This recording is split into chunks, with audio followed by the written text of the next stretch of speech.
ഇപ്പം റോഡുകളിലൊക്കെ വലിയ മാറ്റങ്ങളുണ്ട്. കിഫ്ബി അടക്കമുള്ള സാധ്യതകൾ എല്ലാ MLA മാരും പ്രയോജനപ്പെടുത്തിയിട്ടുണ്ട്. പക്ഷെ അത്തരമൊന്നും ഹരിപ്പാടേക്ക് കണ്ടിട്ടില്ല എന്നൊരു ആക്ഷേപമുണ്ട്.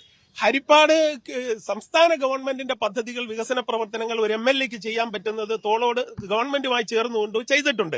ഇത് മാത്രമല്ല, അദ്ദേഹത്തിന്റെ ആസ്തി വികസന ഫണ്ട് സാധാരണ ജനങ്ങൾക്ക് ഗുണകരമായ രീതിയിലാണ് അദ്ദേഹം നടപ്പിലാക്കിയിട്ടുള്ളത്. മാത്രമല്ല, ഇപ്പൊ ഏറ്റവും അവസാനം ADBയുടെ ഫണ്ട്, ഇപ്പൊ ഇടതുപക്ഷക്കാരും മറ്റുള്ളവരും പറയും ADBയുടെ ഫണ്ട് അവരുടെ ശ്രമഫലമായിട്ടാണ്. പക്ഷെ ഒരു MLA കഴിഞ്ഞ ഒരു 7 മാസമായി തീരദേശത്ത് അതിന്റെ ഏജൻസിയുമായി വന്നുകൊണ്ട് ADBയുടെ ഫണ്ട് കൊണ്ടുവരുന്നതിന് വേണ്ടി അദ്ദേഹത്തിന്റെ ഡൽഹിയിലെ ബന്ധം ഉപയോഗിച്ച് അദ്ദേഹം പോയി കൊണ്ടുവന്ന ഫണ്ടാണ് 500 കോടി രൂപയുടെ ഫണ്ട്. അത് തൃക്കുന്നപ്പുഴയുടെ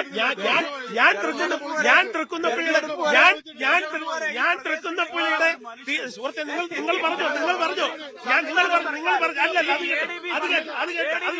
ഇതിനു മുമ്പ് 130 കോടി രൂപ പെട്രോപാടിന്റെ കടൽഭിത്തി, പെട്രോപാട്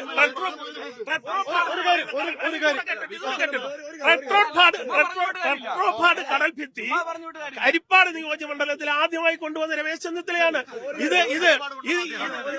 ഇത് കേരളത്തിൽ ആദ്യമായി പെട്രോപാട് കൊണ്ടുവന്ന് സ്ഥാപിക്കുന്നത് തൃക്കുന്നപ്പുഴ ആറാട്ടുപുഴ പഞ്ചായത്തിലാണ്. 110 കോടി രൂപയുടെ കടൽഭിത്തിയാണ് രമേശ് ചെന്നിത്തല കൊണ്ടുവന്നത്. വികസന നായകൻ എന്ന് പറയുന്നത് രമേശ് ചെന്നിത്തല. നിങ്ങൾ പോണം, ഞാൻ ഈ പറയുന്ന സ്ഥലങ്ങളിൽ നിങ്ങൾ പോയി കവർ ചെയ്യണം. 15 വർഷക്കാലമായി പള്ളിപ്പാട്ട് വാട്ടർ ടാങ്കിന് തറക്കല്ലിട്ടിട്ട് ഇന്നും വെള്ളം വന്നിട്ടില്ല. സംസാരിക്കട്ടെ. അല്ല, നിങ്ങൾ മറുപടി പറ. ഞങ്ങൾ സംസാരിച്ചപ്പോ നിങ്ങൾ മറുപടി പറഞ്ഞല്ലോ. എന്തുകൊണ്ട് പള്ളിപ്പാട് കുടിവെള്ള പദ്ധതി യാഥാർത്ഥ്യമായില്ല? പറയൂ. അല്ല, നിങ്ങൾ പറയൂ. എന്തുകൊണ്ട് ആരായിരുന്നു തടസ്സം നിന്നേ? നിങ്ങൾ പോകുമ്പോ നിങ്ങൾ KSRTC നിങ്ങൾ സംസാരിച്ചില്ലേ?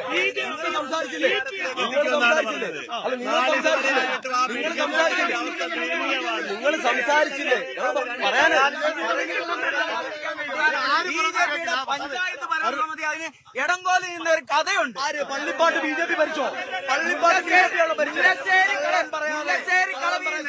മുല്ലശ്ശേരി കളവിൽ ചോദ്യങ്ങളെ തടസ്സപ്പെടുത്തുകയാണ്. ഒരിക്കലുമല്ല. നിങ്ങൾ സംസാരിച്ചപ്പോ ഞങ്ങൾ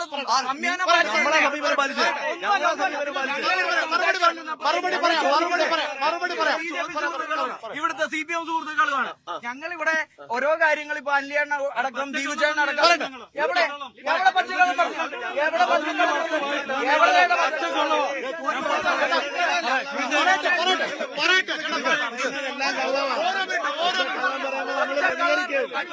പറഞ്ഞു?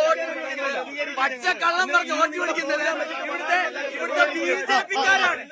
BJPക്കാർ ഹരിപ്പാട്ട് വികസനമില്ല എന്ന് പറയുമ്പോൾ ഹരിപ്പാടിന്റെ മുഖച്ഛായ തന്നെ മാറ്റിയത് ഇവിടുത്തെ ജനകീയനായ നേതാവ് രമേശ്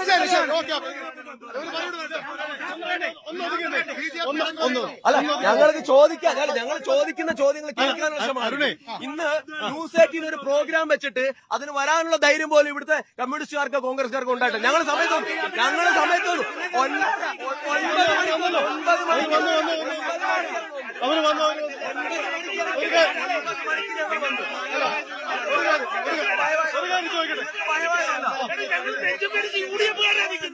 ഞങ്ങൾക്കിവിടെ ആരും ഭയക്കേണ്ട കാര്യമില്ല. ഞങ്ങൾക്കിവിടെ നിങ്ങളെ ആരും ഭയക്കേണ്ട കാര്യമില്ല.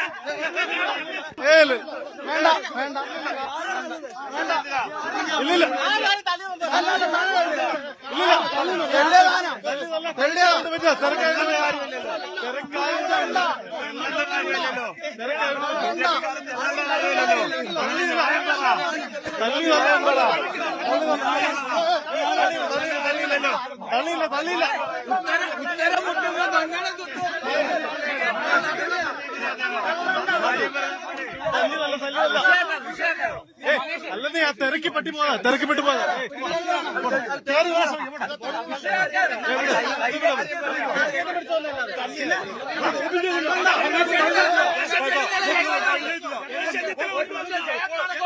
ആനുകൂല്യപ്പെട്ടിട്ടുണ്ടായിരിക്കും കേട്ടോ. KSRTC ബസ് സ്റ്റാൻഡിലോട്ട്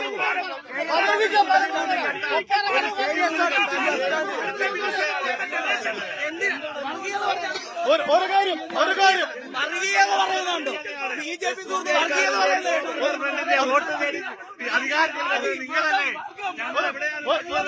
ഒരു കാര്യം കൂടി ഈ ഭാവി മുഖ്യമന്ത്രിക്ക് വോട്ട് ചെയ്യുക എന്ന കോൺഗ്രസ് പ്രചരണം യഥാർത്ഥത്തിൽ വോട്ടർമാരെ രമേശ് ചെന്നിത്തലയ്ക്ക് അനുകൂലമാക്കില്ലേ? ഒരു തരത്തിലുമില്ല. കാരണം ഞാൻ പറഞ്ഞില്ല, നമ്മൾ ഒന്നി പഴച്ചാൽ മൂന്നെന്ന് പറയും. ഈ മൂന്നി പഴച്ചിട്ടും ഈ നാട് രക്ഷപ്പെട്ടിട്ടില്ല. അതുകൊണ്ട് ഹരിപ്പാട് ജനങ്ങൾക്ക് കൃത്യമായ ബോധ്യമുണ്ട്. ഇദ്ദേഹം ഈ പറയുന്ന പൊള്ളത്തരങ്ങൾ കഴിഞ്ഞ തെരഞ്ഞെടുപ്പിൽ നിങ്ങൾക്ക് ഈ ഹരിപ്പാട് വന്നാൽ കാണാൻ കഴിയും. എന്നും കൂടെ ഉണ്ടാകും എന്നൊരു ക്യാപ്ഷൻ അദ്ദേഹം വെച്ചിരുന്നേ.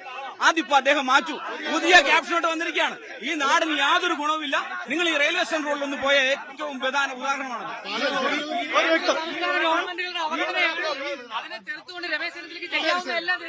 അതാണ് വ്യക്തമാണ്. ഒരു കാര്യം വ്യക്തമാണ്. യെസ് അദ്ദേഹത്തിന് ചെയ്യാവുന്ന ആയിക്കോട്ടെ. ഒരു കാര്യം അല്ല,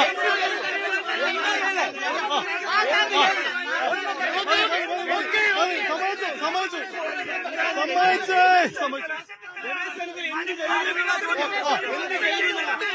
ശരി.